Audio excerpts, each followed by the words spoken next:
Alright, first video to YouTube. I want to say hello to QDC, Frankie D, and my buddy Gary Brinker. This one's for you, Gary. It's a German railway gun Leopold in 1/72 scale from Hobby Boss. All in all, a good kit. I like their kits. I think they make good stuff. Not a lot of flash. Actually, no flash. But all in all, a good kit, good build. I'll give you a little history on this gun before we show you the product, finished product. I'm sorry about the quality of the video. I'm using my Samsung. Hopefully I'll be getting a real video camera shortly. Anyway, back to the gun. This was a World War II railway gun, Leopold. It was manufactured by Krupp. And unbeknownst to me, I thought they only made a couple of these. They made 25 of these. They weighed over 436,000 pounds, which is about 218 ton. Barrel length was 70 feet 8 inches. Fired a shell that weighed 562 pounds. They could fire 15 shells an hour. Muzzle velocity was 3,675 feet per second with a range of 40 miles. Took 42 guys to run this. 24 just to operate the gun. 8 to manage the ammo. 2 men to hoist the shell. 6 men to manually load the shell. 2 electricians for the generators that ran the weapon system. Originally the barrel rifling was set at 10 millimeter, but due to cracking they had to go back to 7 millimeter. 6 served on the French coast in July of 1940, facing the English Channel, wreaking havoc with shipping.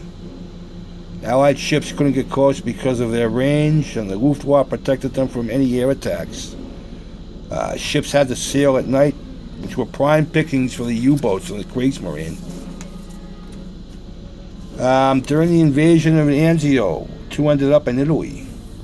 The Robert and the Leopold, or as the Allies called them, Anzio Annie and the Anzio Express. These caused massive casualties when the Allies invaded Italy. On July 7, 1944, they were finally found on a sidetrack in, I think I'm saying this right, Civitavecchia, Italy. The gun crew of the Robert had managed to pretty much destroy it, but the Leopold was in fairly good shape. And the Allies dismantled it and shipped it back to the U.S. Proving Grounds in Aberdeen, Maryland, where it went through extensive tests and evaluation. And in 2011, it was moved to Fort Lee, Virginia, where it sits on display. So if you'd like to see this gun, you could go to Fort Lee, Virginia and check it out. And here we go.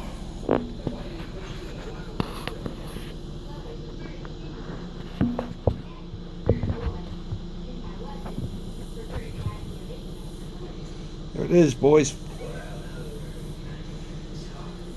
All in all, pretty good. I mixed the colors myself. It's insignia yellow and some military brown to make that mustard-like color. And I used hull red, acrylic hull red for the darker. And made the tracks came with it. I just painted them and weathered them and made it look a little bit decent. I don't think it come out too bad. I made the shell myself with a piece of brass rod, and I took a piece of wooden dowel and kind of shaped it. The crane here I made move, and it didn't come that way. I don't know if you can see it. A little crane back here that moves now. Other than that, there it is. Gun goes up and down. Thing about this gun that if it wasn't on a curved piece of track, it didn't have much range. I mean, it had 40-mile range, but the gun wouldn't swing. I think what I read, it had a 2-degree traverse. So, I mean, I'm thinking that's 1 degree on either side, and that's not really anything for something like that. And if they did need to turn it, they would have to build a turntable for it. But it had a special name. I don't remember it off the top of my head. But, yeah, now I just got to find a place for it. And hopefully this will be my first one. Maybe there'll be another one. Working on a Russian battleship Marat right now. Maybe we'll get that up there, and by then I'll have a better video camera, and we can go from there. So that's the first one, boys. I hope you like it. You guys gave me the inspiration to do this, so here it is. Talk to you guys later.